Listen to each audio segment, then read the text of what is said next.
Welcome to our afternoon session on Next Steps on Mindset with the Momentum Summit 4. I am Jonathan Watts-Hull. I'm the Director for Student Success here at the System Office. I'm really pleased to have y'all with us for week 2 of the summit. We're following on our conversation this morning with sort of hearing from student voices.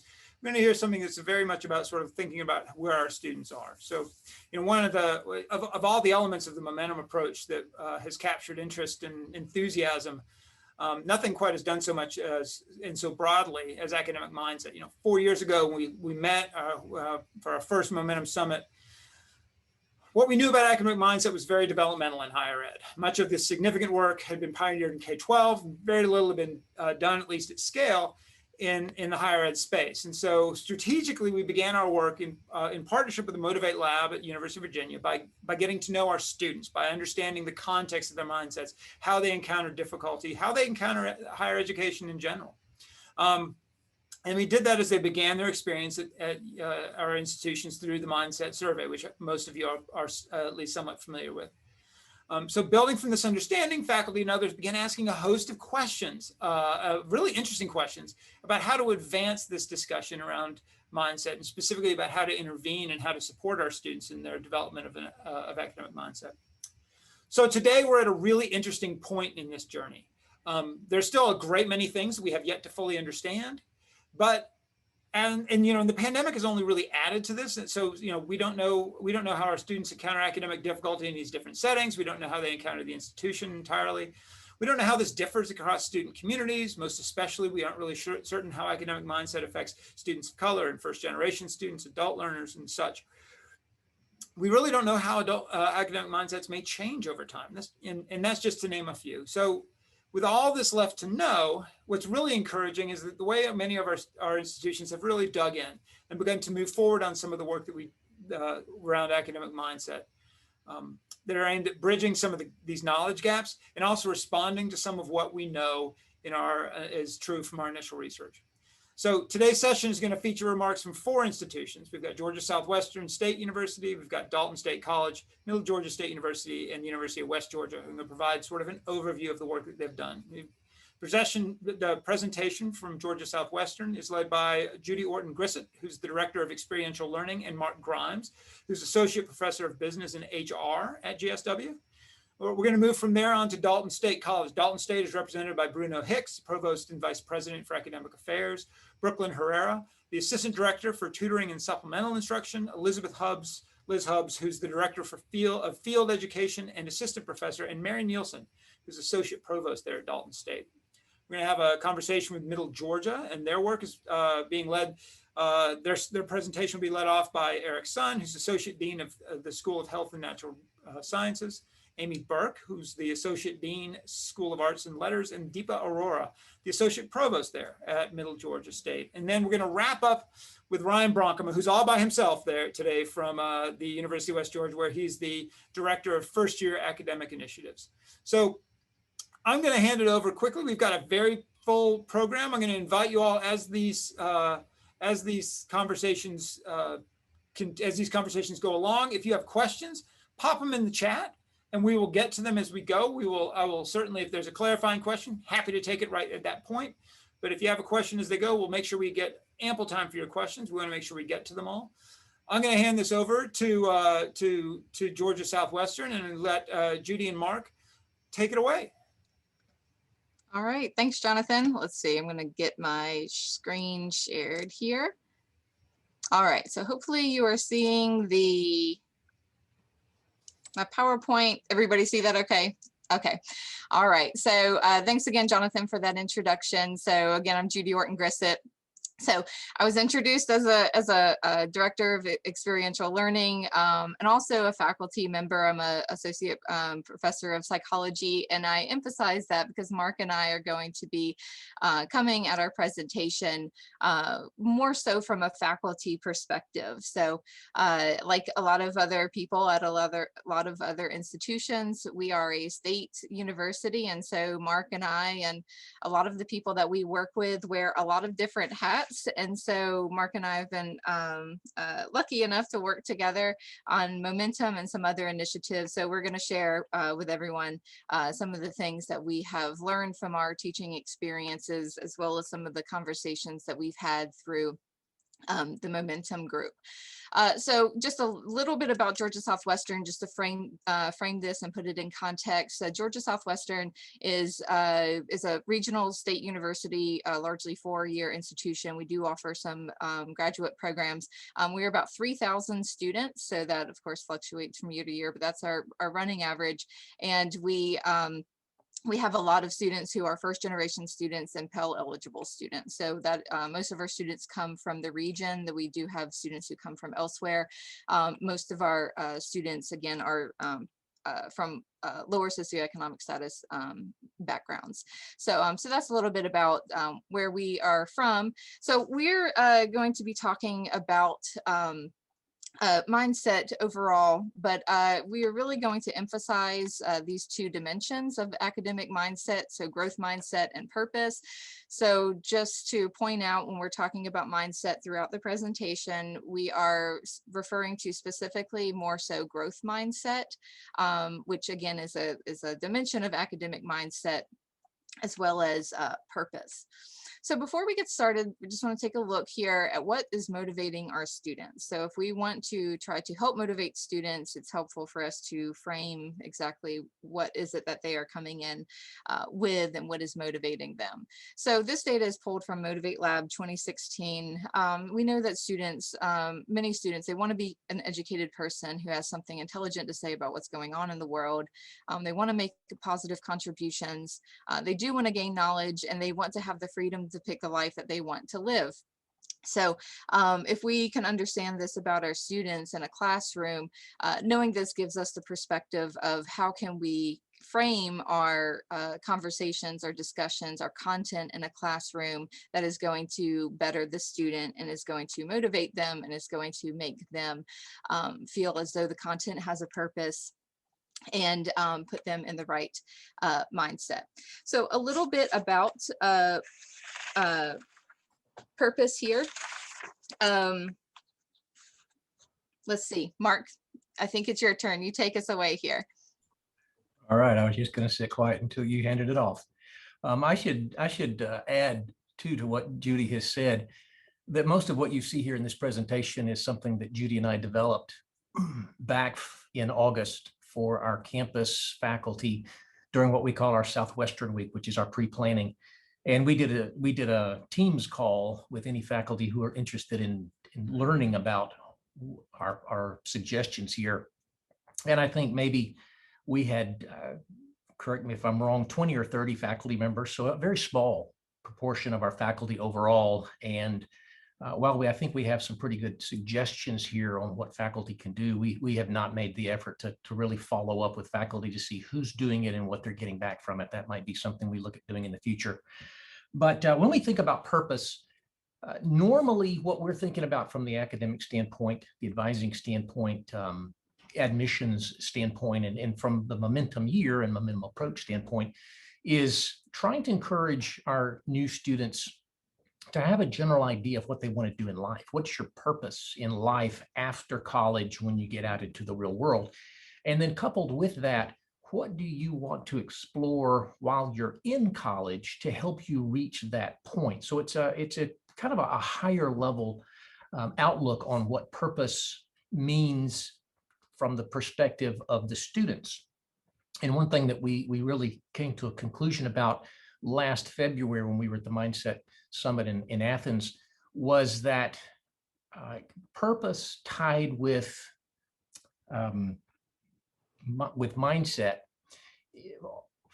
from our perspective at GSW, we were finding that students were okay in terms of whether they think that they can do something and being able to fit into a class, but where we may be lacking in the big picture was the faculty reinforcing to the students that they believed that they could do it.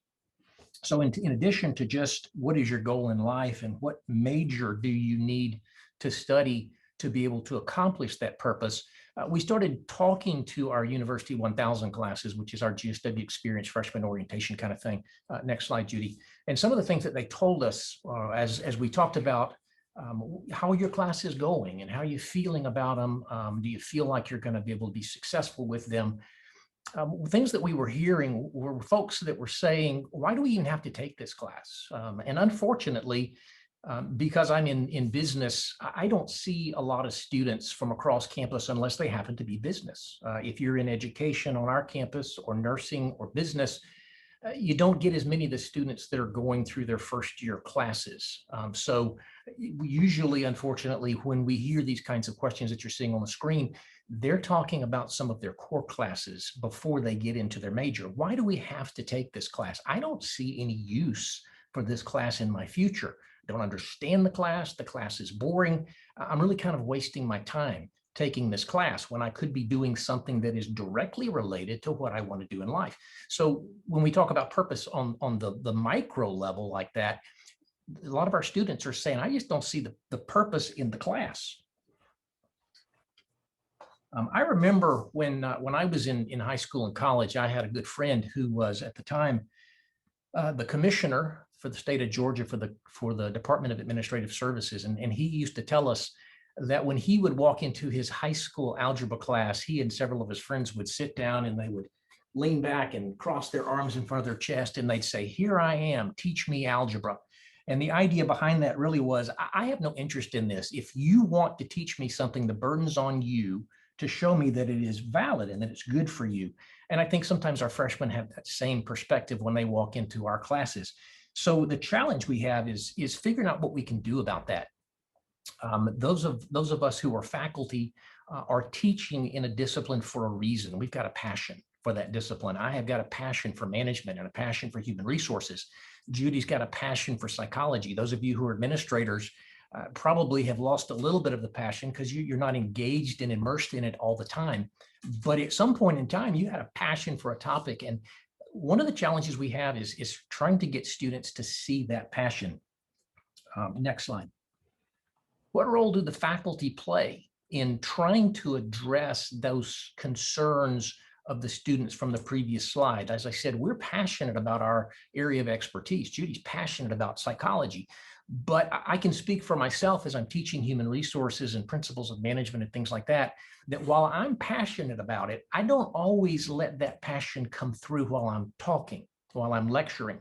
It can be very easy for me to be so focused on the nuts and bolts, the details of the content, that I don't get excited about it because I'm thinking I've got 12 minutes left. I got to get through these 2 slides. So I don't always share the passion as I teach. Now, I guess I do a little better at that than some because my evaluations always have comments like, oh, he's very passionate. He tells lots of stories. He's got a lot of energy. And things like, oh, wow, I wish more of my professors were like that, but I fail probably a lot more than I succeed. As I share that passion, what I need to have as a goal in my mind is that I need to create a spark in the minds of my students. Everybody in business takes principles of management. Not all of them are going to be management people, but I've got an opportunity in that class to get somebody to create that spark to go, you know what, I've declared accounting, but maybe I want to move to management because this sounds interesting. And if I can create that spark, then I need to fan that into a flame.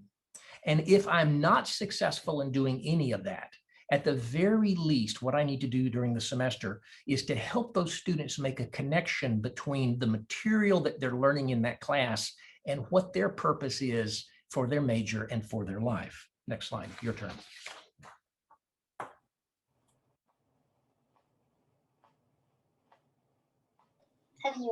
All right, thank you, Mark.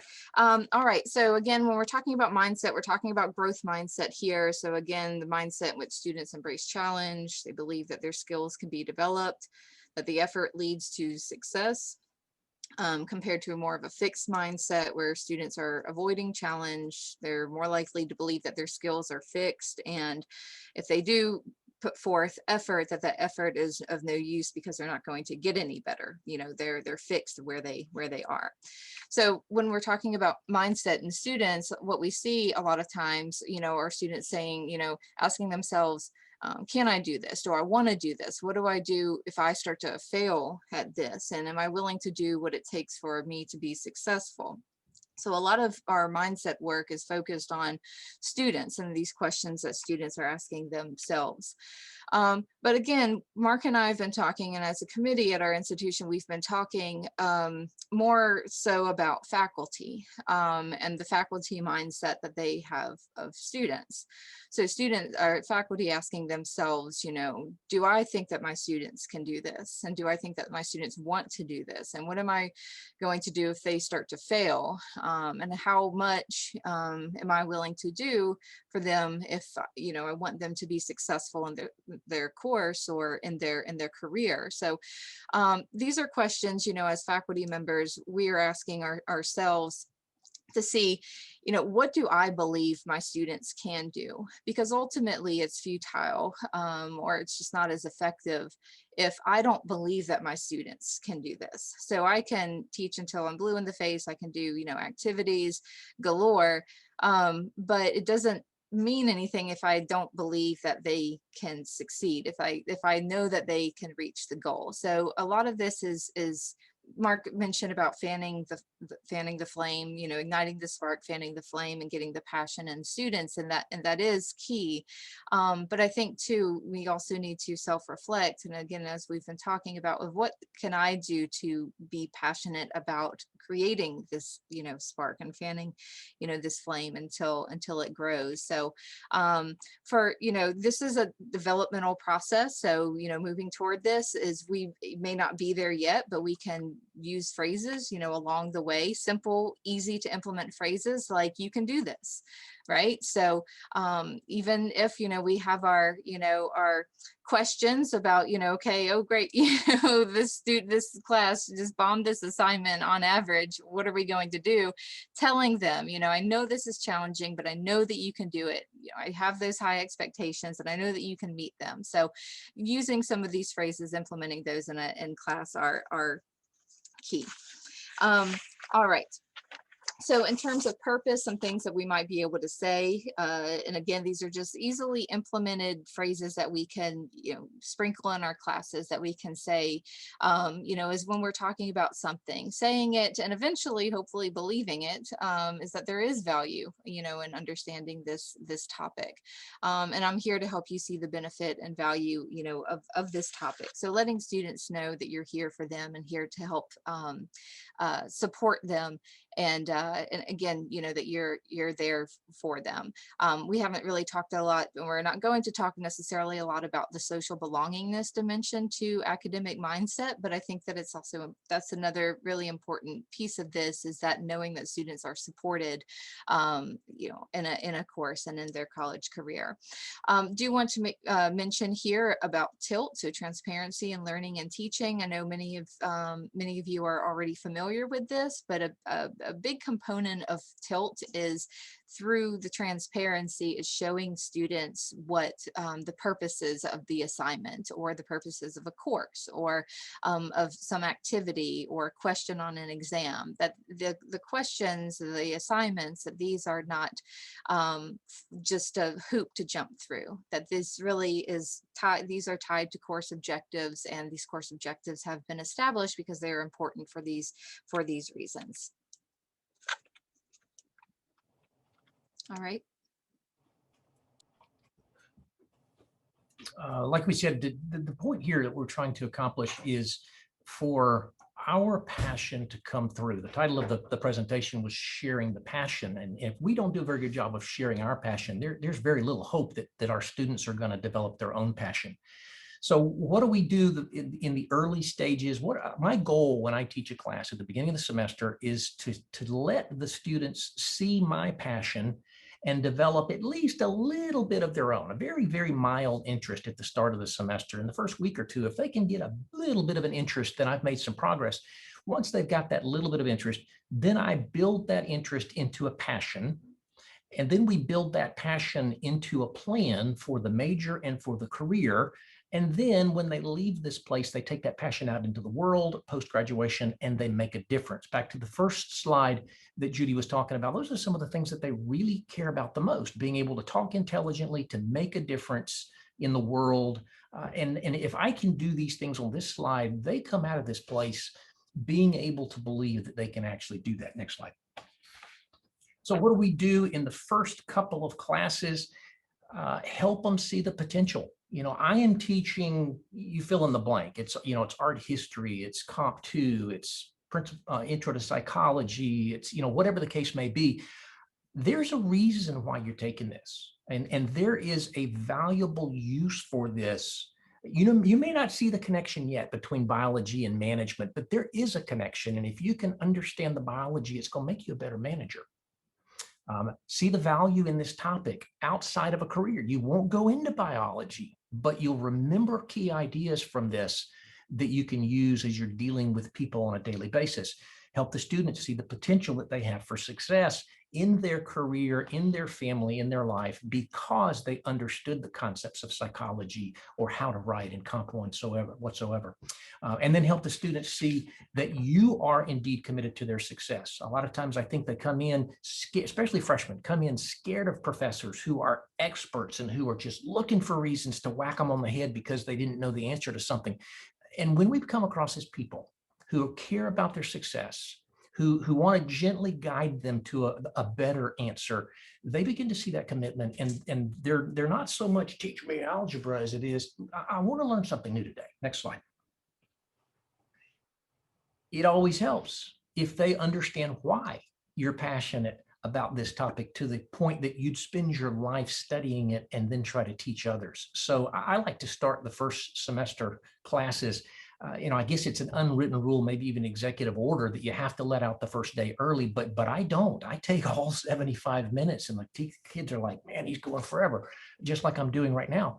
But I like to tell them why I selected HR, why I selected management, why I'm passionate about that. Just as a personal background, when I went through college, I really thought I was going to be a preacher, and I studied religion and never changed my major, but came out of it going, that was really kind of a waste of 4 years because I'm not going to be a preacher. I don't like studying. I don't like researching. I don't like talking in front of people. And that's what I do all day. So there's a connection between what I studied and what I do for a living. What led me to HR and management? And once I got interested in that, working at the local hospital in training and development, what then was the logical connection to slide sideways into a teaching career? What things from my past shape the way that I teach? I've got skills and characteristics from my dad, who's an engineer, worked with Coca-Cola, and from my mom, who went to a little bit of college, but then raised a family. I've got a little bit of the detail and the technical, and I've got a little bit of the people and the compassion and whatnot. And all these things that I've done through my life shape the way that I teach and shape the way that I view HR and management. Next slide. Another thing that I do in that first day is really dig into the syllabus. And I'm telling you, the expectations for the College of Business and Computing here is that our syllabus is like 8 pages long. It's got all kinds of junk in there, but we go through every bit of it. And we talk about not only the goals for the class, the course catalog description, but also what are the outcomes? We look at the objectives and we talk about each objective. And this is what you're going to get from this class. And I'm going to challenge you on the very first day here to say, you know what, that objective will help me in my career. And when they start buying in early on the syllabus, now they begin to see a reason for this. It's like, man, I want to be here every day. I need to be here every day. The most important concepts that we're going to get out of this class for life. And then I think it's really important. They're concerned certainly about what we're going to talk about, but they're really concerned about how I'm going to get that A. What's the grading components look like? So we spend some time talking about each of the components and the math. It's like, get as many points as you can, or hey, these points are more important than those points because this is 25% of your grade. And we go through some scenarios and talk about that. So they understand. There's no questions about that. Next slide. Then we talk about, okay, with the understanding of what I'm bringing to this class as the teacher and what the syllabus looks like and the expectations look like, you talk to me a little bit. Whatever your major is, you're an accounting major, and this is principles of management. why is this significant? Why do we want you to take management if you're going to be an accounting major? Put it into application. You know, you may never be a manager, but you'll always have one. So if you can understand how a manager thinks, it's going to make your relationship better with that manager. And if it's your major, this is why we start with this class. If it's not your major, this is why you have to take it to support your major. All right, I'm going to round us out here and just, I'm going to share a resource in the chat. It's a book here. I've got a copy. Let's see. So 75 team building activities for remote teams. I'm in a part of a reading group right now on our campus. And so this book has a lot of different kinds of activities that you can do in a class that would serve as an icebreaker. So again, I'm going to share those out, but introducing students to one another, allowing them to introduce one another or themselves to one another. So kind of building that community from the first day. I'm just going to summarize this in just a sentence or two and say that this isn't a one-off. This isn't just on the first day of class. This needs to be something that progresses throughout the entire semester. You can set the tone and set the pace that first day, but having those regular activities, those regular discussions of how does this apply. All right, and so here's Mark and my contact information. Feel free to reach out to us if you have any questions or comments. So I'm going to stop sharing my slide here so we can give the next group enough time. Thank y'all. Thanks, Mark and Judy. Before we move past, are there any questions for Mark and Judy in the chat? No, Mark's shaking his head. They'll be taking no questions. Fair enough. Well, I think we're moving to Dalton. So Bruno, if you want to. Great, Brooklyn's going to be our slide person for today. So good afternoon, I'm Bruno Hicks. I'm the Provost and Vice President at Dalton State College, and we're excited to be here. One of my jobs is sort of introduce the team again. Brooklyn, you can go on maybe to the next slide. See this great picture of our team. And each of these people coming up speaking. So we have Brooklyn with us, Elizabeth and Mary. So we're excited about that.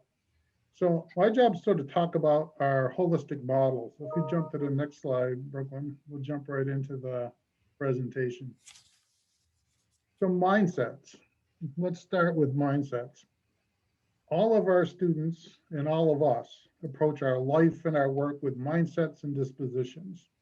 Whether we bring metacognition to that is another question. It's not as if mindsets don't exist unless we bring them up as a concept to our students or ourselves. We, and by we I mean students, faculty, staff, anybody.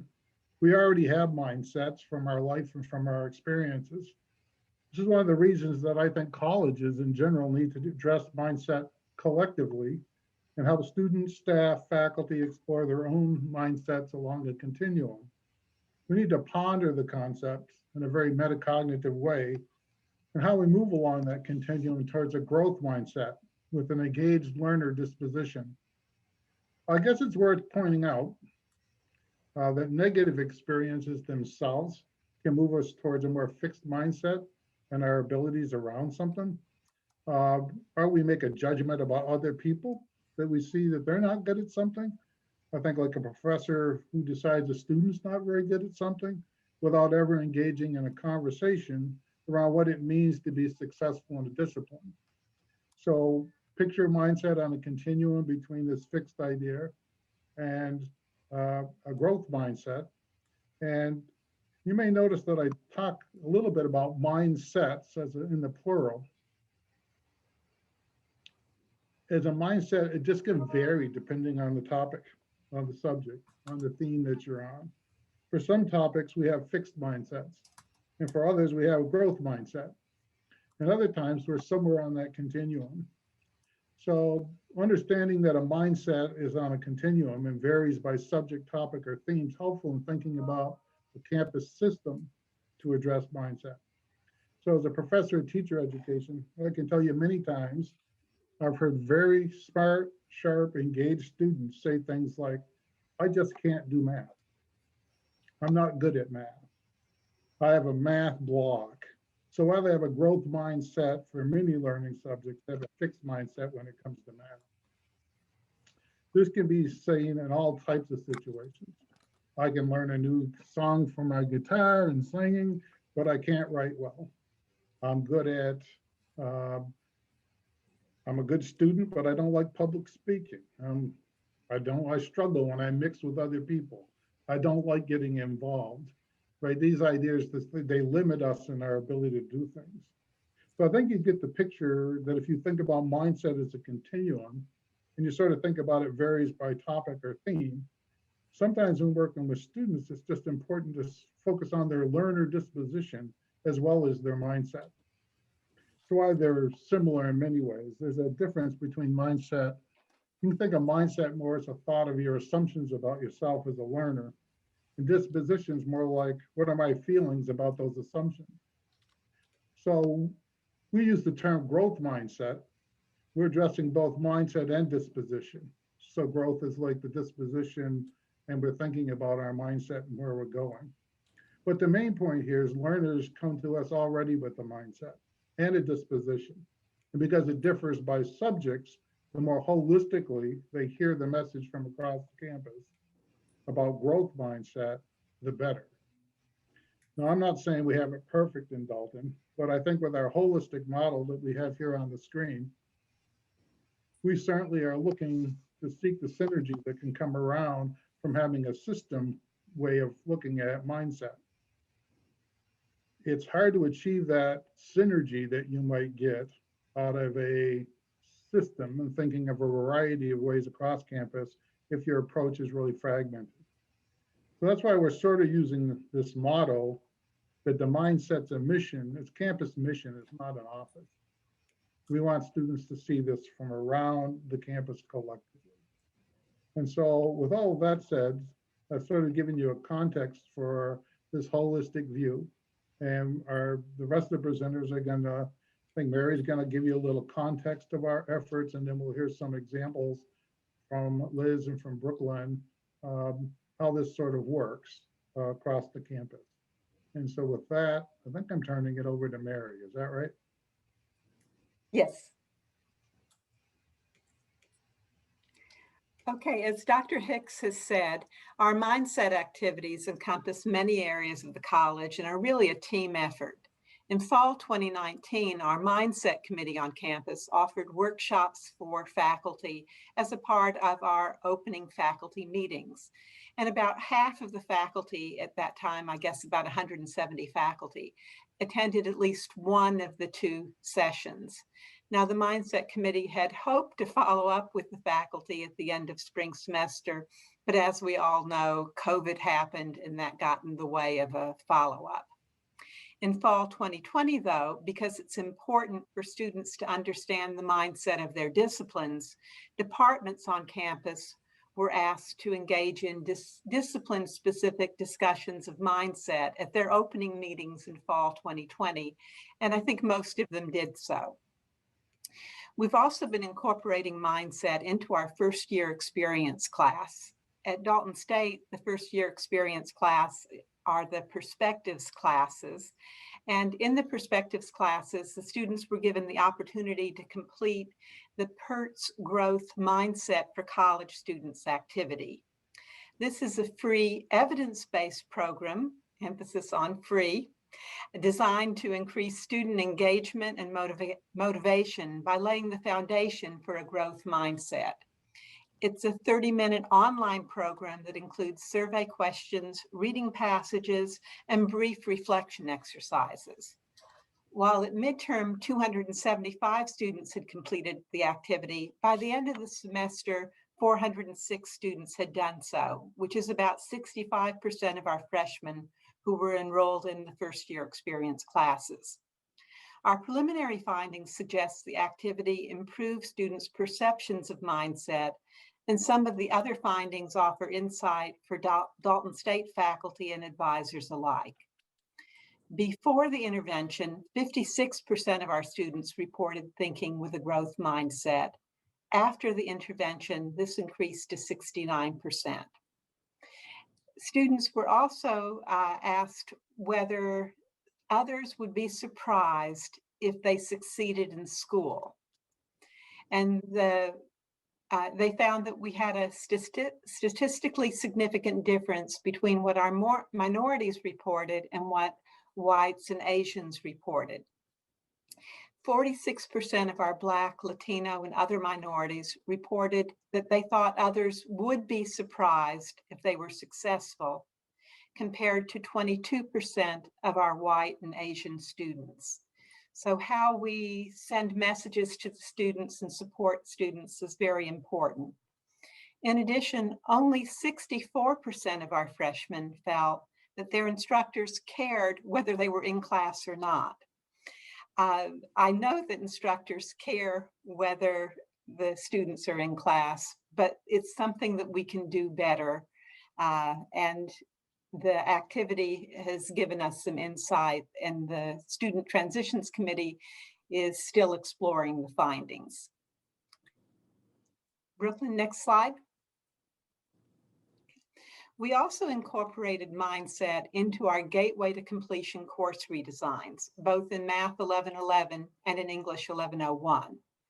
In fall 2020, 4 pilots in Math 1111 emphasized or included mindset, while 6 included mindset in our English 1101 classes. Our other pilots included supplemental instruction, small changes, and reflection. One of the things that we did better this fall, at least in the English 1101 classes, was that each pilot focused on only one transformation. And all of the transformation activities were semester-long activities spread out rather than one and done. Some of the activities for the growth mindset pilots included watching the Carol Dweck YouTube on mindset, completing a mindset questionnaire and reflections, a mindset essay, and engaging in mindset discussion posts with their peers throughout the semester. Unfortunately, though, the mindset pilots were less successful in terms of the student learning outcomes for English 1101, though the students did succeed the target at the 80% level on 2 of the 3 outcomes.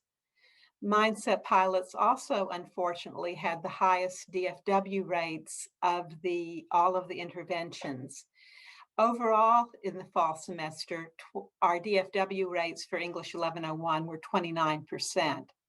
For the mindset pilots, they were 42%, compared to 39% for small changes, 23% for supplemental instruction, and 18% for reflection. However, an examination of the pilots suggests that there were other variables that came into play, and that we shouldn't throw mindset out with the bathwater. The reflection pilot, which was the most successful in terms of DFWI rates, included Dalton State's only honors section of English 1101. And the success rates were largely influenced by the instructors. The mindset group had several sections taught by a faculty member who has traditionally high DFWI rates, while the reflection pilot had several sections taught by faculty who have traditionally low DFWI rates. And then a further examination of the mindset pilots showed that some of the faculty who were teaching the mindset sections had to quarantine much more often than the faculty in all of the other pilots. What we did find, though, was in the mindset sections, students had more positive changes in their perceptions of learning, even if their success rates were not as good, on the student learning gains survey that we administered in English 1101 and Math 1111. Okay. Brooklyn, next slide. And our mindset activities are ongoing this semester. The English department is engaged in a semester-long discussion of Carol Dweck's mindset book, and about half of the department is participating in this activity. And then our mindset committee has been working on creating modules in Georgia View for faculty and staff to provide asynchronous training on the various aspects of mindset.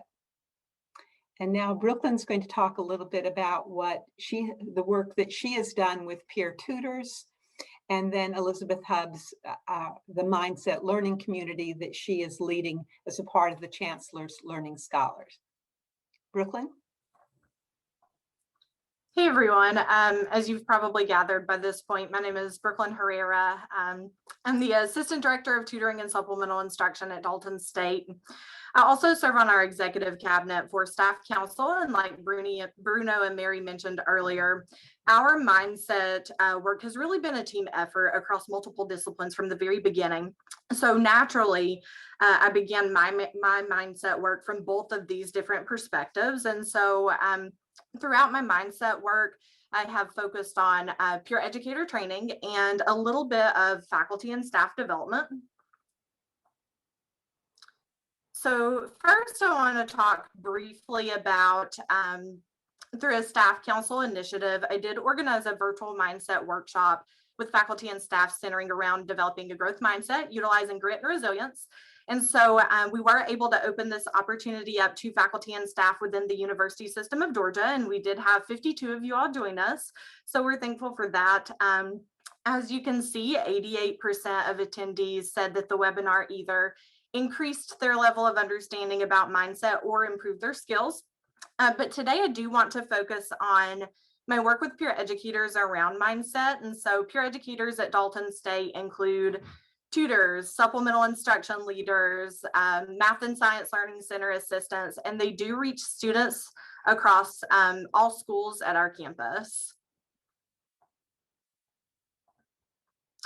So like I said, my mindset work started with instilling academic mindset in peer educators with the goal that they'll then foster this mindset with students who are coming to seek academic support. But of course, I felt like our peer educators first needed a better understanding of academic mindset. And so what we did is we embedded this concept into our extensive peer educator training. And so I want to highlight a couple of examples that I feel like were extremely helpful for our peer educators. So the first one here is a mindset continuum activity. And so this activity really allowed participants to understand that we all have fixed and growth mindsets concerning different traits and abilities. And so this activity allows for exploration and reflection regarding mindset beliefs. What we did in this activity is you basically make a line on the floor with masking tape, and you put a sign at each end to indicate if participants believe a certain trait is either not at all, somewhat, or very malleable. And then participants place themselves along that continuum without discussion based on their answer and how they view those abilities. And so examples of traits that we included were creativity, communication, math, empathy, intelligence, and so much more. And so after this discussion-free activity at the end, we reconvened for a parent share and group discussion. And then we proceeded into what I call a charting activity, which is where each person anonymously shares on a sticky note the situations that trigger a fixed mindset response for them. And so this activity really allowed the team to see that everyone's triggers are different, and that we can also build trust within the group regarding the concept. And so after this training that we started out with, we then kept it going throughout the semester, and we engaged in a mindset language tracking activity worksheet.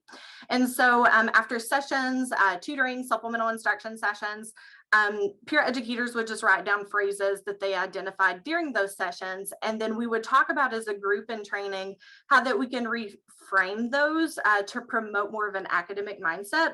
So in the first presentation that you guys heard on mindset, they did touch on the language. And so this is exactly what we did here with our peer educators.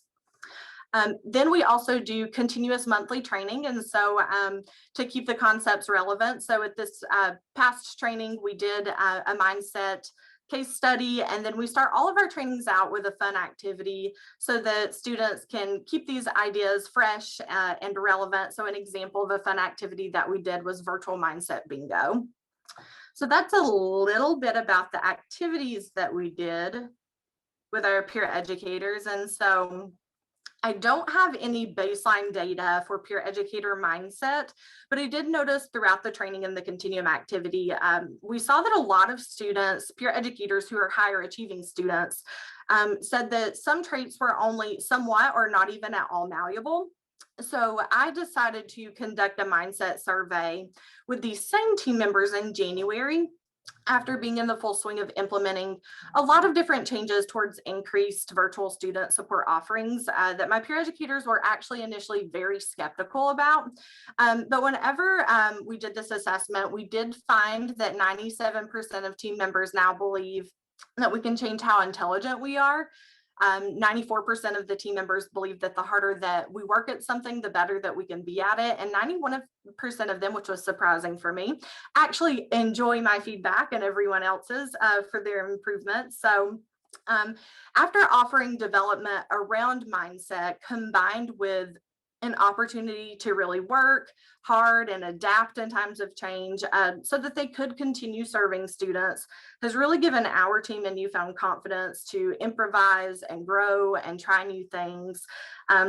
Because growth mindset and academic mindset is really about getting outside of your comfort zone and doing those new things and seeing if you can be successful at them. So through that new understanding, our peer educators are now better equipped to frame their interactions with other students and instill this healthier mindset with others.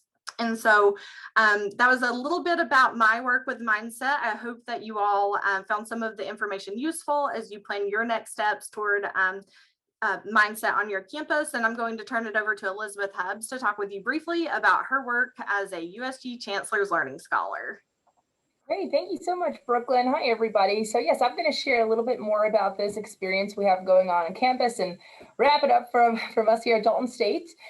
So like it's been mentioned, my name is Liz Hubbs. My background is social work, and now I'm the Director of Field Education and an Assistant Professor of Social Work at Dalton State. So with that being said, my background is in social work and specifically mental health, and a former therapist before I came to teach. So this topic of mindset and self-care and avoiding burnout from both the faculty and student perspective is something that's really important to me, kind of always has been. So when I had the opportunity to be a Chancellor's Learning Scholar this semester, this idea of mindset really coming from an angle of how are we handling our thinking and our doing right now in this very stressful time of COVID-19, and particularly really looking and helping to explore from both the faculty and student perspective, how are we as faculty, staff doing? How are we maintaining our mindset and well-being during this very stressful time, as well as for our students, because ultimately, you know, our wellness impacts our students' well-being, right? And it's so interconnected. So really helping to explore that topic. And so we're doing that through a faculty learning committee. What's been great is we offered this to all faculty across the campus, and we've had representation sort of accidentally from every school on our campus. So we have 11 of us total. So we have some others in our department. I have some supportive colleagues and some nursing and some education and a biology professor, accounting, English. So it was great. We had our first meeting actually last week. We have 5 virtual meetings scheduled for this semester, and it was really exciting last week to see how everybody, when they were kind of sharing what particularly drew them to this learning experience, everyone's reasonings, even though they teach different classes, their students' needs are different, everyone's kind of central reasoning was similar. You know, how do we maintain our well-being? How do we navigate kind of how we're feeling during this stressful time, and then translate that into our teaching and into our students? So it was really important to us, kind of sticking with the theme that we've shared so far from us, is really integrating, you know, how our faculty and how can we share that across our departments, and then of course, how are our students doing and how do we implement that to improve their overall success, of course. So what some of the things we're looking at is how do we kind of implement self-care practices as faculty, and then of course, sort of translate that into our students. How can we kind of be more mindful of preventing faculty and student burnout during these times of really high stress? Maintaining that positive mindset inside and outside the classroom. How do we kind of utilize these practices? And then another important topic we're going to explore is how do we increase the awareness of stressors related to our students and how that might be impacting their learning experiences. Our students have challenging life experiences. They carry a lot of responsibilities. They are just incredible. So with that comes added stress. So how do we as faculty really honor that and respect that and keep them as engaged and motivated and supporting their well-being during this time? Brooklyn, if you can go to the next slide. So, our goals are to learn and share from each other, and then of course to bring that back to our larger community across the campus through our departments and the schools, and then across staff and other departments to help share what we've learned and some insight.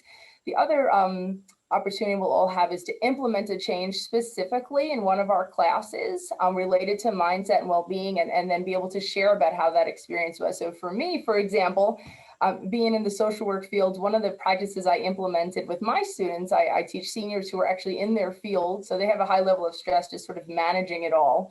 I've had them start to use a gratitude journal daily, and I've implemented where it's really part of their homework. Each day they use it, and I've gotten really positive feedback in terms of it helping with their mindset for the day, and getting into this practice has helped them. So I kind of accidentally started it before the learning community, but it's so far working well. And some of the materials we're using together, interestingly, there was sort of a limited opportunity for books. There wasn't a lot of books written on this topic. I've reached out to various other experts in the field, so it's certainly an interesting research topic. So mostly what I've been able to find to use is more current articles and some other research that's relates. So one of the really exciting tools we're using is from the Chronicle of Higher Ed. It's actually a compilation of various articles related to dealing with COVID-19 in higher ed. So I was able to disseminate that to our members. And then we're looking at Maslach's Burnout Toolkit for Educators specifically, with the hope of even just raising awareness for how we're feeling and looking for those stressors. And then just some other really great articles and readings that we've been able to find, and be able to read that and sort of integrate that into our experiences. So that's what we're doing this semester. We're all hoping it's going to help, and then be able to share that across the campus and speaking to our larger theme. So thank you all for this opportunity to share. I know we're all passionate about this topic and excited to be able to share it with other campuses. And of course, as you can see, if you have, this is all of our contact information. If anybody has questions or wanted to reach out with anything else. All right, thank you so much, Bruno, Liz, Mary, and Brooklyn. I appreciate it. So the question in the chat, thanks for the presentation. Have there been any environmental adjustments each of you or the institution has made in the last 12 months as a response to COVID that you will keep because it's improved student mindset? I can definitely go first. So with peer educators, like I said, you would think that they would be extremely comfortable with the virtual environment, considering that they live on their phones and on their computers, but they really weren't. So they were really skeptical about offering additional assistance virtually. And this is an area where we'll continue to do virtual tutoring. It's very convenient, especially for our satellite campus. We don't have a full tutoring center at our satellite campus, so that it's nice, that they'll have access to extensive academic resources. So not really environmental, but definitely a practice that we'll continue to keep up.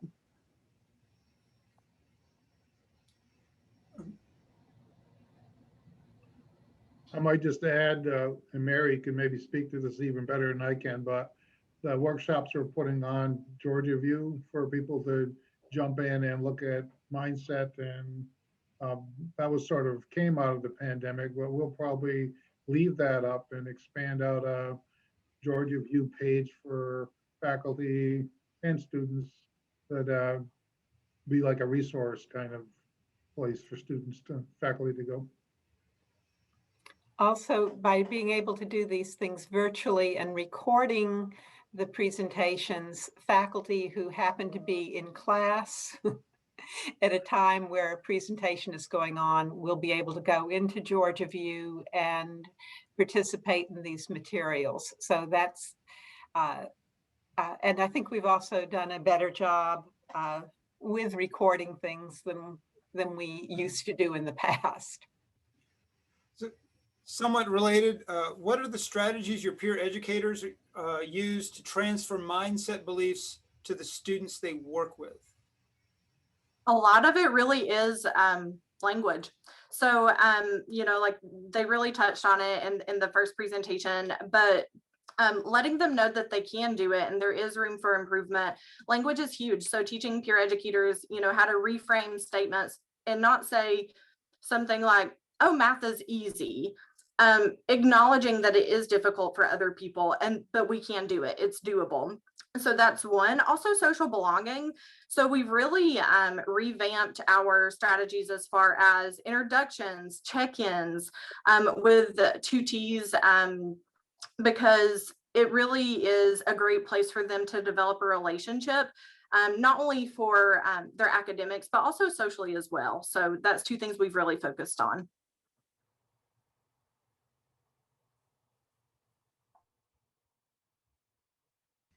Thank you all for that. Thank you for the presentation. We're going to now move to Middle Georgia. We're lucky to have 3 folks from Middle Georgia to join us, starting with Eric Sun and Amy Burke and Deepa Arora. So Eric, if you're ready, I'm going to add you on to the spotlight. Okay.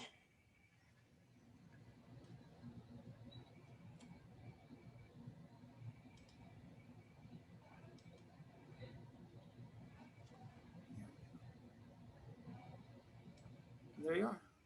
Okay. Hi, everybody. Let me set up and share my screen so that we can get started here.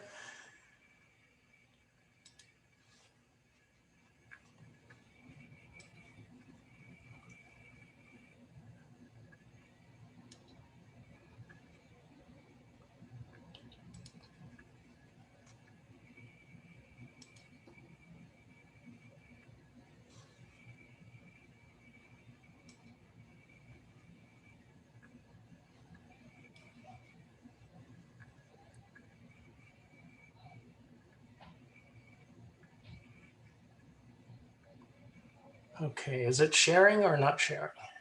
No, not yet. You're not seeing it yet.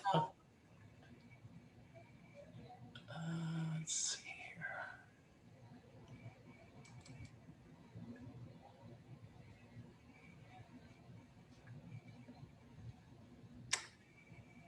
That's it. You're live.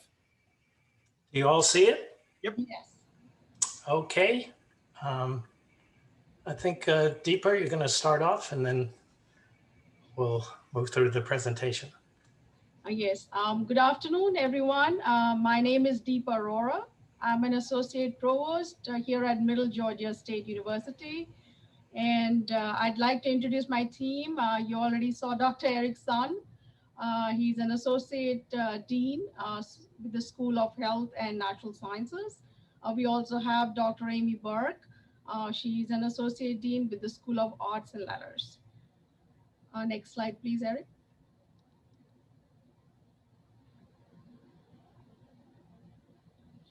Just a brief background on Middle Georgia State University first.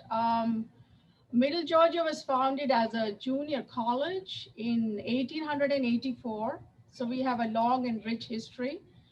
Almost about 130 years later, Middle Georgia State College was formed as a result of consolidation of Middle Georgia with Macon State College. This was in 2013, and we received university status in 2015. We've got 5 physical campuses and also have a very strong online presence. We offer the only state-funded aviation program on our Eastman campus. Our student body is very diverse, along with the traditional students. We've got dual enrolled. We've also got students who place into learning support. We offer degrees at all levels, starting from the associates to the bachelor's and then the master's degrees. And we are very excited this summer, we'll be offering a DS in information technology. Our headcount for fall of 2020 was over 8,400 students. Next slide, Eric. Next slide, Eric, please. All right. So we started our mindset activities a few years ago when we first received the mindset survey from the USG. We started with the execution of the survey. both at the beginning as well as at the end of the fall semester. We've done it for about 3 years. And we actually initially, in the first year, we delivered the survey just online as an email link to our students. Did not get good responses. So the next year we shifted gears and we actually started offering the survey during our face-to-face orientations as part of our advising sessions. So when students came to meet with the advisors, they first had to fill out the survey. And this was also, this effort was also helped by multiple email reminders that were sent by our Division of Student Affairs. So a lot of emails went from Student Affairs, but we were able to capture a lot of responses when we went through this route. And when we got our results back after analysis from Motivate Lab, we realized that our students had a lot of issues with time management. They were not able to keep up with classwork. There was lack of confidence in just talking to the professors, participating in discussions in the class. Students felt they don't have a role model, didn't feel engaged with our university activities, and they had the basic belief that their knowledge and their ability in English and math was basically very low. It was fixed and it could not be changed. Next slide, Eric. So we adopted this approach at the institutional level. We wanted to first make sure that everybody across the institution understands the concept of the academic mindset. This was something fairly new for all of us. So we wanted to first share this information that we brought back from the USG Mindset Summits. We held presentations, we offered presentations on academic mindset during our faculty professional development days that we had during the fall convocation. We also worked to put together an in-house training on the academic mindsets. And this training was initially meant for faculty, but we wanted to extend it to all our stakeholders. So all our student affairs staff, which included career services, student life, they took the training. We had all our academic advisors to take the training. Our student success staff, those who are involved with our student success centers and offer tutoring and workshops, all of them took the training. So this helped us to essentially make sure that everybody was well informed and was able to put in all the efforts and collaborate across the institution to offer a strong mindset program for all our students. We do not have a first year experience, here at Middle Georgia. So we wanted to look at what we could do at the institutional level before we went a little deeper at the school level. So we actually started off with 2 initiatives at the institutional level. The first one was the development of an in-house early alert system where we were reporting students for lack of engagement, absenteeism, and low grades. So this system was opened up 5th week into the semester, and faculty reported students having these issues. And once we got the report back, we had a very intensive outreach process, which involved our academic advisors. It involved our student success staff, all our tutors who were reaching out to these students who were on this list to find out what were the reasons for absenteeism or lack of engagement, and help the student get back to the classroom, help them understand the value of being in the class and the value of their education. So this is one of the initiatives we started last year, and we are continuing to expand it and to strengthen it as we move forward. Another initiative that we've started just this semester is that we are encouraging all our faculty to incorporate mindset activities within their course structure and reflect the values of growth, purpose, and social belonging within their course syllabi, and indicate what activities in the course correspond to these values. So that's an initiative that we've started just this semester. We plan to expand it and strengthen it as we move forward. Next slide, Eric, please. So we have 6 academic schools here, and we offer the school-based strategy. And one of the elements of the school-based strategy was to develop school-specific mindset plans that highlighted activities that students could engage in across the freshman, sophomore, junior, and senior years. Activities that would help them to understand the concept of an academic mindset and to build and strengthen the academic mindset. And at this time, I'd like to hand it over to Dr. Sun. He's going to share with you the mindset plan that has been developed for the School of Health and Natural Sciences. Over to Eric, please. Okay, great. Good afternoon, everyone. I'm Eric Sun. I'm the Associate Dean of the School of Health and Natural Sciences. And I want to thank all of you for taking the time to attend this session. As Deepa mentioned, each school at Middle Georgia State was tasked with developing a mindset plan. So what I thought I will do this afternoon is share with you the process that we used to develop the mindset plan for the School of Health and Natural Sciences. We took the following logical steps: training, creating a working template, getting departmental involvement, and implementing our finalized plan. The training involved everyone in the school: faculty, staff, academic advisors. We had a mindset training course set up in our learning management system, Brightspace.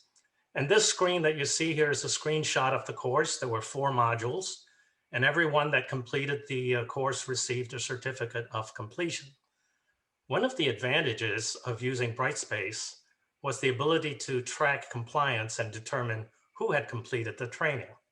Well, out of the 116 people that we had in the school, 101 of them completed the training for an 87% compliance rate. So I thought that was pretty good.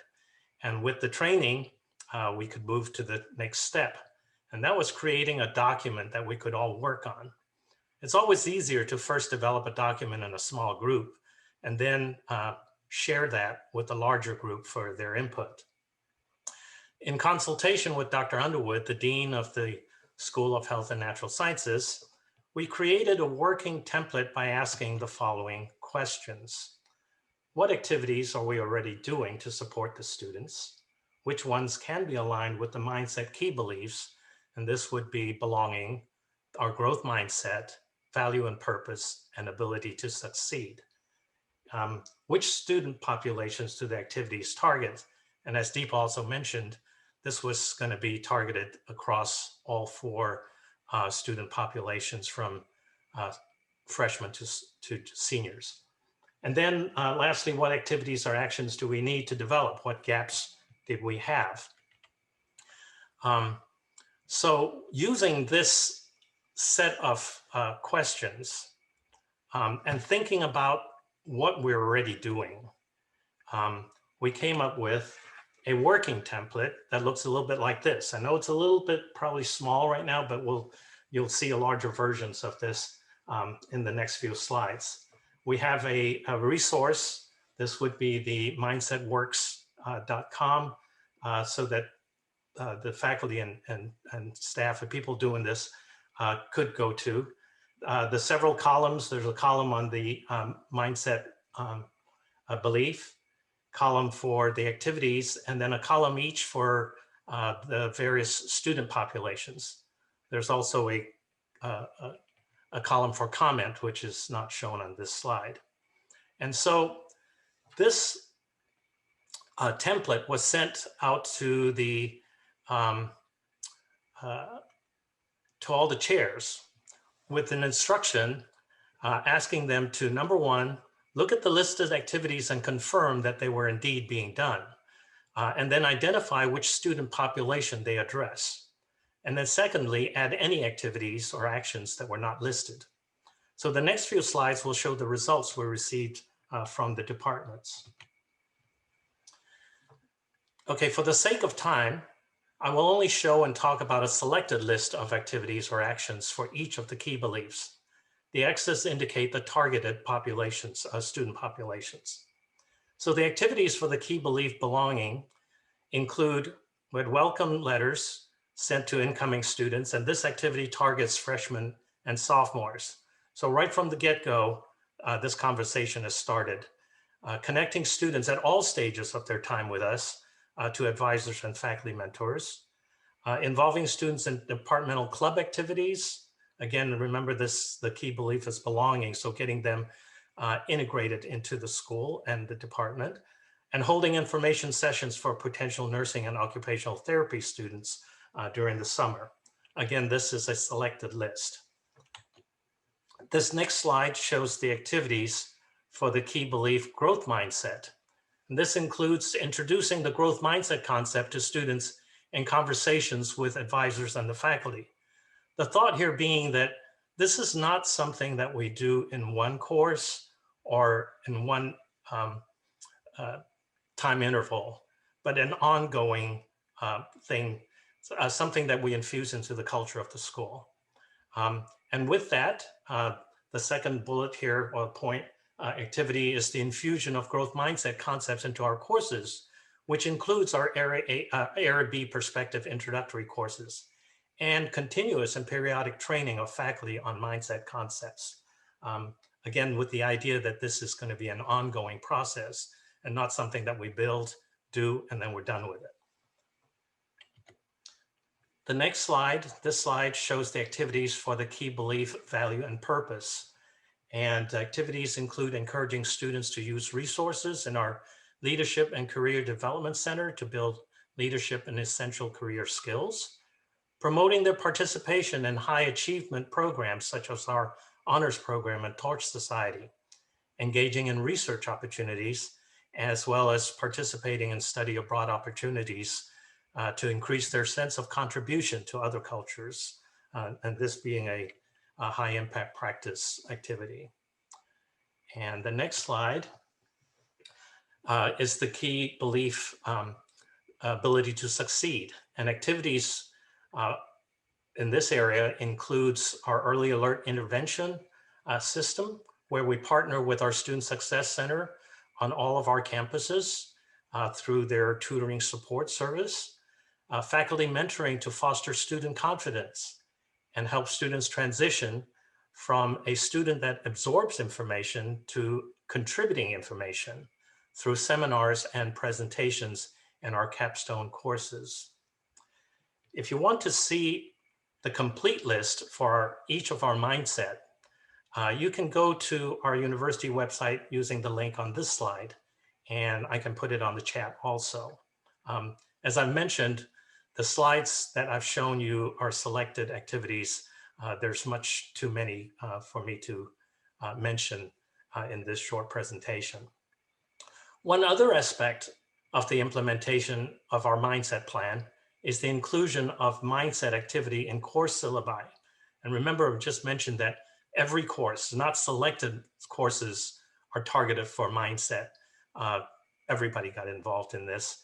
And so the next slide is an example of the mindset message that was included in the Nursing 4000 Concepts of Community, Health, and Transcultural Nursing course syllabus.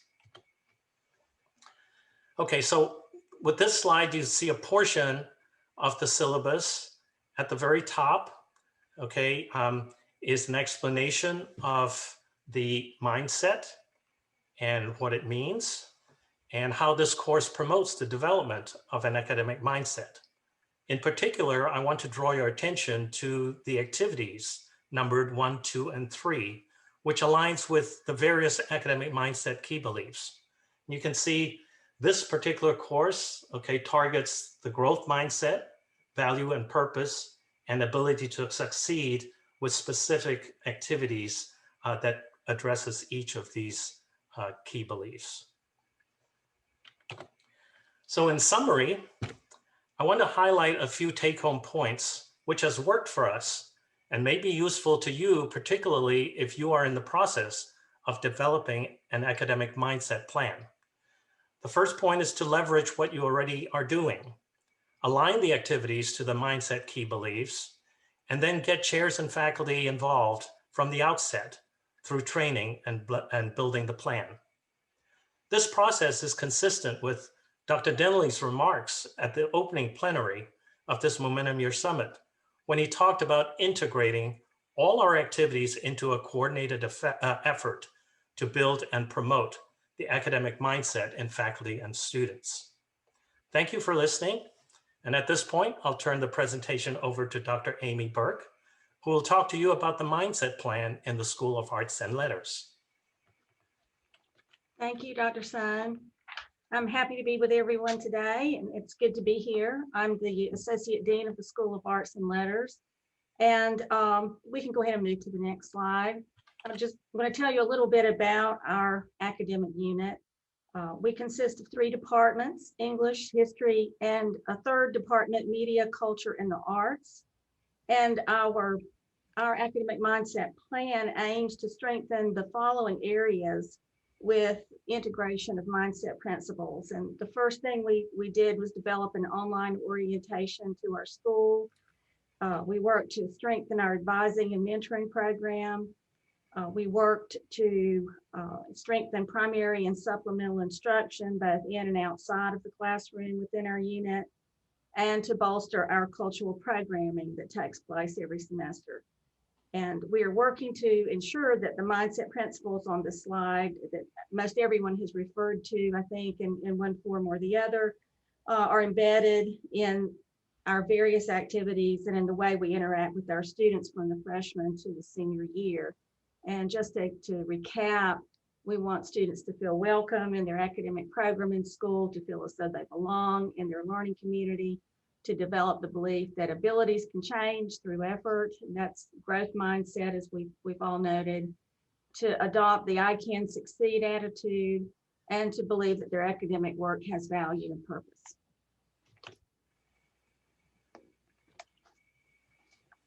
We worked really hard to make sure that our first year students or new transfer students really feel welcome in our academic unit. So in their first year with us, we were highly focused on giving students a sense of belonging.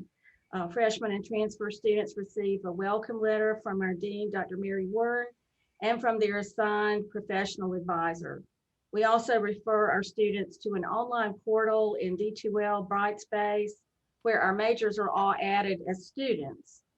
The portal provides a wealth of information for our majors and offers us a way to contact them collectively with important information. And then within the portal, we've developed an online orientation for our majors where they can get connected to their advisors, to their mentors, to their professors. We give them information about their selected majors. We remind them about important milestones in their journey toward graduation.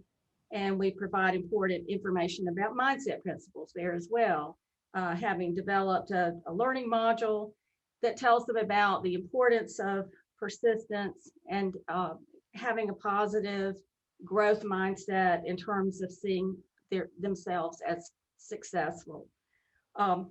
We also give them some tips. One of the things we found in our survey, as Deepa mentioned, is that students feel a little uneasy interacting with or contacting professors. They're intimidated. So we give them tips in that module that tell them how to reach out in a professional way and have discussions with their professors that sometimes are a little difficult to have. If they've missed class, if they've fallen behind, if they're concerned about their grade, how to initiate those conversations to get assistance and to get a good outcome. So that gives us a little bit of information about the materials we put in our online orientation in the D2L Brightspace platform. And as you can see here, it provides a wealth of information from the first year to actual graduation. Okay, next slide.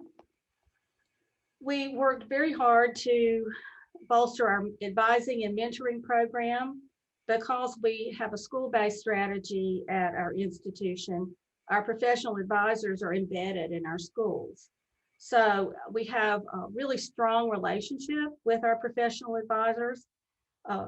They play a really important role in the students' lives, especially in terms of the mindset plan. They work directly with our majors in their caseload from the freshman to the early sophomore year, and then hand majors off to the faculty mentor who then takes on the role of advisors. So we try to provide a seamless process where students develop strong relationships with their professional advisors, who then ease them into a relationship with their faculty mentors. And it's worked fairly well so far. We see that often when our professional advisors reach out to students, as we'll see in some future slides, they're more likely to respond positively and eagerly to the advisor, even though they may not have responded quite as quickly to the professor reaching out to them. So they develop strong relationships with our students and are really a wonderful intermediary in terms of helping students stay on track and stay focused and succeed. In terms of advising and mentoring, our advisors not only work to help students put together a degree plan with and staying on track for graduation. We try to emphasize that in our advising, to always keep your eye on the prize. There is an end goal, and that's graduation. So helping them see their progress every semester toward reaching that goal is very important, as our advisors look at or help our students look at my degree and see their progress toward their goals. But our advisors also play an important role in various kinds of intervention and outreach. Deepa mentioned earlier that we have an institutional early alert advising system in place. We've also created an early alert advising system just for learning support English students within our school.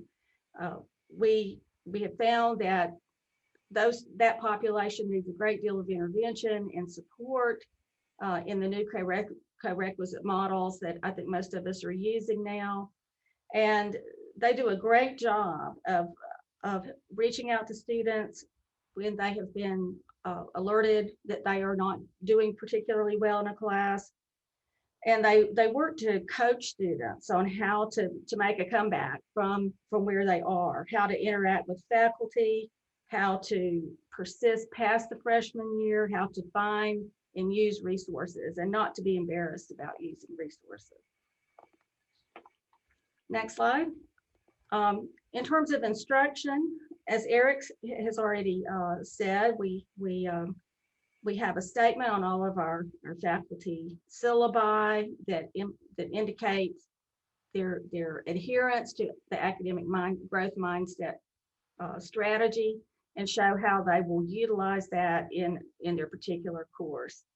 So that's one thing that we've worked really hard to make sure that our faculty have all gone through training, and that they do have a statement indicating that they have they're utilizing academic mindset principles in their class.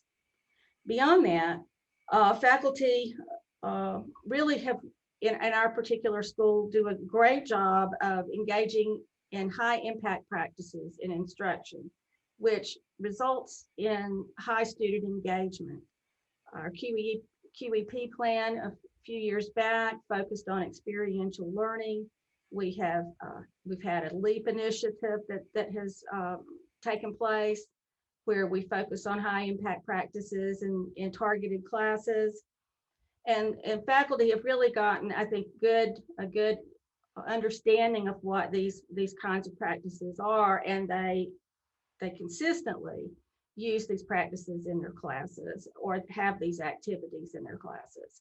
So from experiential learning and community engagement to academic leadership and internships, our students regularly participate in undergraduate research, and we host an undergraduate conference every spring here at Middle Georgia State, capstones and senior seminars, and as Eric mentioned, honors program and study abroad opportunities, as well as live and learn communities.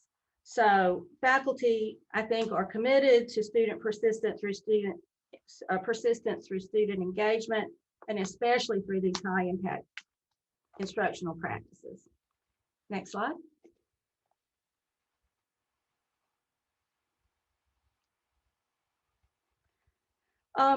Then I want to say a little bit on the other side of the high impact practices, supplemental instruction for those students who needs extra support. this is really important, especially in our English learning support classes. Our numbers have grown over the last few years in terms of that population. And we are really working hard this past year, especially in the midst of the pandemic, to provide as much support as possible to these often fragile students who have a host of barriers and challenges and trying to succeed in their classes and stay the course toward graduation. So we're piloting this semester supplemental instruction offered by graduate level tutors who are hired through our writing centers, and they are embedded in the English learning support classes. So this is, I think, a really wonderful, wonderful way to help our students, and at both ends of the spectrum. So we have graduate students working in an instructional way, and we have students who need extra support getting that help from successful students at the graduate level. All of our tutors are trained on mindset principles, and they are available in person and online for tutoring sessions across all of our campuses. Next slide. One of the things I think we do pretty well, or I should say really well, is provide our students a sense of belonging. And we do this through an extraordinary level of faculty engagement with students in co-curricular and extracurricular activities, from theater productions to musical performances, to our literary magazine, our student newspaper, to video production and broadcasting activities. We have a very strong diversity and inclusion programming series this year, numerous lectures, panels, and discussion, invited artists, poets, and musicians, including the United States Poet Laureate, Joy Harjo, last February, which was an amazing experience for this community and for our students. And we work really hard to make sure that the programming takes place every semester, that it's rich. It's certainly open to our majors. They engage in it. And they take leadership roles in a number of these organizations and events. And it's a rich way to show students the value of their work in a very practical way. If they're the student newspaper editor, if there's a literary magazine editor, they can see how the skills they're learning in communication or English really pay off in a real world kind of way. Prior to the pandemic, our school offered over 70 cultural events from fall 2019 to February 2020. And the events are also open to all of our majors on multiple campuses. So we think this is already a strong component of our mindset plan. But the one thing we plan to do to assess how students are engaging, to see how many are engaging, and to see what how they feel about that engagement, will be to work with a new software platform that will track students' attendance at events, and will also survey them to see what they took away from the event. And our last slide. This is part of the momentum year, momentum approach, I should say, strategies, but I think it also fits into the mindset area where we help students transition to a career and show them the importance of what they have learned in a real world kind of way. And we want our students to begin to make connections between their academic journey and their chosen career in their senior year. And this year we're working on developing specific connections with career services and targeted senior level courses such as final projects, exhibitions, senior seminars, etc., so that students can make those kinds of connections and see the payoff of their hard work and see the value and purpose of the work they have done.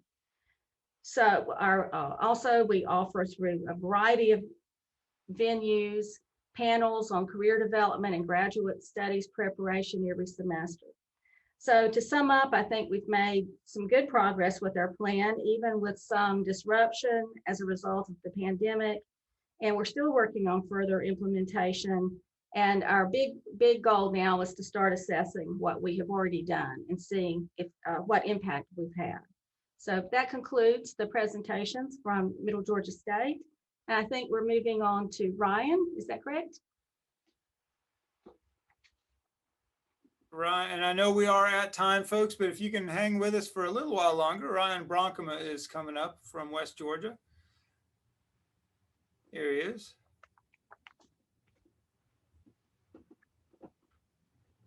And now you can hear me. Great. I will try, in the sake of going into overtime here, to be a little briefer than I had planned, but thank you to the other guests for sharing some very different approaches to what we're doing. So I'm here to talk mostly about how we're using mindset in our first year seminar program, which is the program that my office primary works with at this time. And while I'm presenting by myself, I must acknowledge that I'm standing on the shoulders of two great contributors. Mandy Campbell, one of our instructional designers, did a great deal of work on this, if not most of the construction work on this. And one of my graduate assistants, Taylor Eubanks, lived in this mindset module, so she did a lot of work, but they are both either not interested in talking with me, which might say something about me, or busy. So there's that. So let's see. Really quickly, as an overview, our first year seminar lives in core area B, which is institutional priorities. It's a 2-credit course that is sort of created to allow faculty members flexibility and design because extended orientation courses don't necessarily fit the core credit structure. So we allow our faculty members a lot of liberty in design. And you can infer that that means that there are probably some things we need to uniformly approach across all sections, which is the problem that my office has been charged for within the last couple of years to figure out. So we aim to get a seat for every student. We're getting closer at about 70%, which is pretty good. I think 80% is where we'll top out with dual enrollment credits. We offer about 65 sections a year, and about 70% of our teaching faculty in our first year seminar are faculty on campus and are in faculty lines. I'll skip the retention other than to say the course is working, and it works better if there's a second hip attached. So if students are in a learning community, their retention fall to spring, fall to fall, and fall to third year seems to be better so far. We'll save that for another day. I also want to quickly pass by the fact that our first year population looks very different than the students that graduate or the students of the whole undergraduate population. They're much more diverse when they are young here, which means that something like mindset or anything that might help a first generation or underrepresented or underprepared student succeed has even more value. So what we're talking about with mindset fits even more into a population as diverse as the one we've got here at West Georgia. Our approach to how to get consistent information to students is through a lab program that we started 3 years ago, but it's sort of now hitting its stride in its third iteration. Our lab is hosted in D2L, which is where all of our courses are hosted here. All 1,400 of the students that took the class with us this fall were embedded in the same D2L course. So imagine like a massively open online course that wasn't open. They were voluntold to take it. But it's massive would be the key word there. The lab is worth 20% of every student's grade in the class. So faculty members give me 20%. I give them lab participation. Most of the time people are happy with the result, which is a good thing. The lab is built out of 4 modules, mindset being one. I'll walk through that here in a second. And then each module is designed to model the transparency and learning and teaching framework that was mentioned earlier. I know that Judy mentioned it, but others have sort of leaned to it. We do that for 2 reasons. 1, it's good for students across all demographics and all skill levels. And 2, it gives faculty members who are looking at the module as a way to design their course, a way to sort of look at what tilt might look like in real life. So it's kind of a win-win for us, which I like. The 4 components that we included in the first year seminar lab this fall, so fall of 20, were growth mindset, advising preparation because we moved toward advanced scheduling. So we wanted students to understand how the advising process works here. Study skill development because we've got plenty of data to suggest that if students engage in person with some sort of study skill, and actually this year virtually I think was also the case, it's good for them all the way around. So that's good. And then the 4th one is major and career exploration, which is another sort of momentum year, sort of momentum approach thing that we've intentionally put in the lab to make sure that we're getting career reflection to new students right off the gate. So 2 of the 4 lab modules are USG Momentum Year initiatives, and we did that purposefully. You'll see on the right-hand side here a very quick overview of what the TILT framework looks like. For the sake of time, I'll just sort of leave it here, but it looks really pretty thanks to the great instructional design support that we've had so far. So that's great. The part that you're all here to hear about is the growth mindset module. So the way that this was set up is we did a pre-test. Students watched 3 short videos on mindset. One included Dweck and some of her comments on mindset. They did a pre-semester reflection, so what they thought about where they stood and what they thought about mindsets in general. At the end of the semester, they took the same survey, and then they did a second follow-up. So we have the responses for both of those and the written responses. This is what the module looks like. You'll see the sort of activity purpose, that's the first part of TILT, the checklist, and then the pieces that students would follow. This is a sample of the 20-item survey that students took, and a sample of the what they saw. So this Likert scale item here with your intelligence is something very basic about you that you can't change very much. They would respond to that item. Based on their response, they would get a score of their growth versus fixed mindset that I'll show you here in a second. But this is just so you can see the items on here. Obviously, I can share this with anyone that wants to see it. Once students took their survey, they were prompted to look at their results against this sort of scale down here. So 0 to 20 being fixed, 45 to 60 being strong growth mindset, and sort of reflect on what they thought that meant, how it might have looked in their real life, what they might learn about that, and so on and so forth. And the beauty of that is we get a sort of pre-post view of this. So we've at least maybe planted the seed in the first couple of weeks of the semester, and at the end of the semester, students come back around to it, which is great. Some super fun data nerdy stuff for the data nerdy people in the room still. This is the sort of basic graph, the best we could get out of D2L. Fun fact, if you put 1,400 people in D2L, it is impossible to output your results into Excel. It's too big and the site crashes. So we found out a limit to D2L. So we're working on a solution to sort of get better spreadsheet work and connection on some of the data points that we have here. But you'll sort of see our bell curve of responses, which is kind of fun to see where students came in at the beginning of the semester in regards to their mindset. You'll see that the N is 1141. 1,141 students took this assessment. That's 85.5% of the students that took this class, which when I saw that actually made me pretty impressed. So I'm pleased with that. And their mean score was 41.9 out of 60. And I'll convert that here for you a second into something that might be helpful and make sense out of the mindset piece. These are the post mindset scores. You'll see the N was sort of 880, which is 65%. We'd imagine a little melt, but it's still pretty good, all things considered. There's still kind of a fun bell curve, but if you looked at them side to side, there is some advancement. The mean at the post test was 45 out of 60, which means that there was an evolution in mindset across the 1 semester period, which is kind of fun and what we would hope would happen, but you never quite know with these things. Once I showed you the screen a little bit earlier, but if you convert our results on this sort of scale, you'll see that the pre-score sat at 41.9, which is sort of in this growth mindset with some fixed ideas. And then at the end of the semester, we actually almost ended up in the strong growth mindset. Now, I think there's some acquiescence bias here and that students thought they were better than this than they are, but the fact that there was some nudging suggests that there are some lessons that students have learned as a part of the experience of going through this process, which is great. If we had time, we have about 2,000 one-page essays reflecting on students' experience with mindset in the beginning and the end of the semester. And I pulled one example here that I like, mostly because there's sort of an ironic statement up front.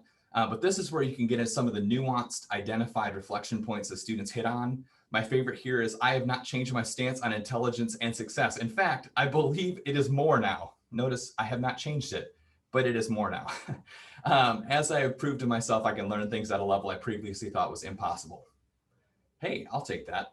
It's 1 out of 880, but still it's looking pretty good. Also at the bottom, it says, as I studied more, I learned more, and I made better grades, which perfectly aligns with my beliefs on intelligence. There it is, the growth mindset. So we've got a whole bunch of these. We could analyze these with all types of content analysis or other things once we get a chance to sit down with it. I'll be curious to be able to correlate some of this information to the retention data, particularly as it relates to fall to fall and later on. In the spirit of this presentation title, I've listed some next steps that we're working on in relation to mindset specifically. We want to integrate these scores and sort of these performance indicators into the retention information we have to see if a student's mindset, at least early on in the semester, might have any relationship with their academic success, primarily with fall to spring or fall to fall retention, which is great. And knowing that our population is really diverse, seeing if there are any nuanced identity-based patterns that might help us with underserved and sort of underprepared students is a nice thing to do. We're going to keep refining the process to increase student completion rates. I think we're doing pretty well, but I think we can do better. I want to dabble with ways that we can engage students in reflection that's more guided and mediated than just entering their essay responses after they review their results. And we're working to develop syllabus language that can be shared across all sections that models growth mindset language in areas like attendance, grading policies, feedback policies, participation and engagement policies, those types of things. Because I think we have a lot to learn about framing those in a growth mindset way so that it doesn't feel punitive or that students are left out. So that's where we are in 10 minutes or less. If you have questions or want to talk about further, I would gladly engage folks with this more, but I will stop the share so that we can move on to sort of a collective Q&A if folks have that. So very good. And thank you, Ryan. Quick question about your how'd y'all develop the scale that you used at the beginning?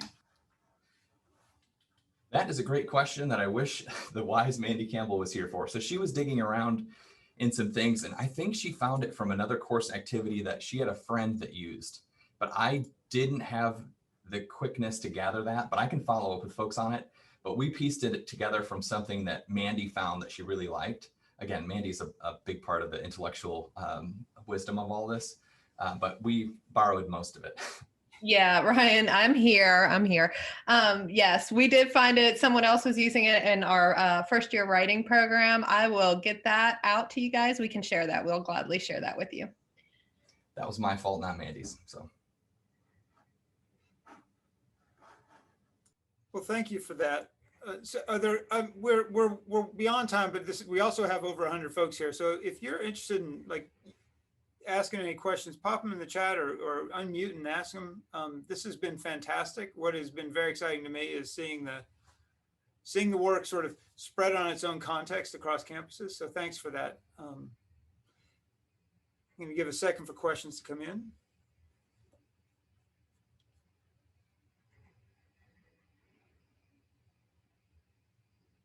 All right.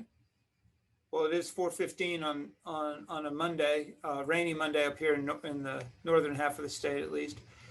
I want to thank my panelists. I want to thank you all especially for hanging out with us this long day. This has been fantastic work. And again, we really appreciate the sort of the thoughtfulness and the thoughts that have gone into sort of advancing mindset work.